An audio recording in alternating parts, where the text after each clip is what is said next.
Evaluate integration 1 by 2 minus 3x of whole power 4 dx and the next one root over ax plus b dx.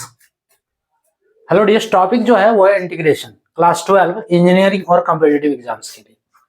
दोनों को integrate करना है। आप चाहो तो पुट करके भी कर सकते हो पुटिंग मेथड से, और डायरेक्ट भी कर सकते हो। हम डायरेक्ट यहाँ सॉल्व कर रहे हैं। पुटिंग मेथड का हम एक बता चुके हैं इससे पहले वाला लेक्चर में, ठीक है। तो आप पुट करके करना चाहो तो उस लेक्चर को देख सकते हो, और ऐसे हम डायरेक्ट कर रहे हैं। सो देखो 1 बाय 1/2 माइनस 3x है ना, इसका होल पावर कितना है, 4 है। ये पावर जो है प्लस में है क्योंकि बट्टा के नीचे है ना। हम इसको ऊपर ले जाएंगे, डिनोमिनेटर से नोमिनेटर में ले जाएंगे, तो ये पावर क्या है, माइनस में हो जाएगा is equals to integration 2 minus 3x का होल पावर -4 dx लिख सकते हैं।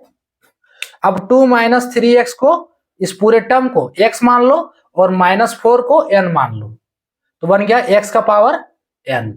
Integration of x to the power n dx, इसका फॉर्मूला क्या है, x to the power n dx, इसका फॉर्मूला है x to the power n plus 1 divide n plus 1।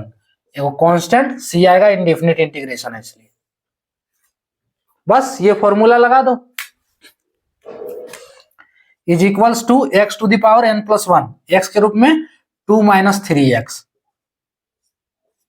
ठीक है, n प्लस 1, n के रूप में -4 प्लस 1 डिवाइड -4 प्लस 1। अब क्या करना है, देखना है यहाँ पे कि x का कोफिशिएंट -3 है, तो -3 से इस टर्म को डिवाइड कर देंगे, तो इंटू 1 बाय -3, वो कांस्टेंट आएगा c। Integration over.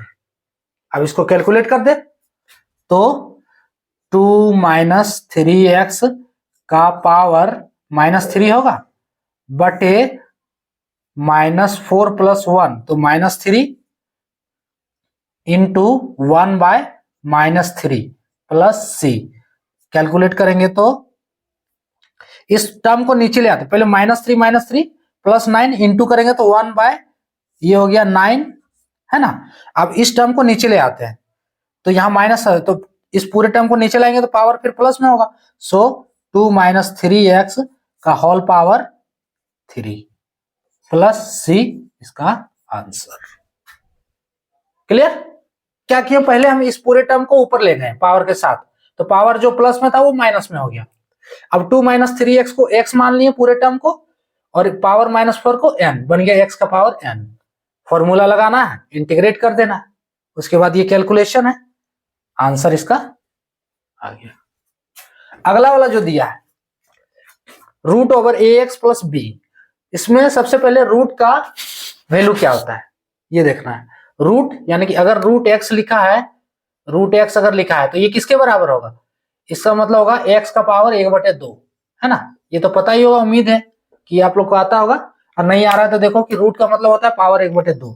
तो इसको हम लिख सकते हैं is equals to ax plus b का होल पावर 1/2 dx।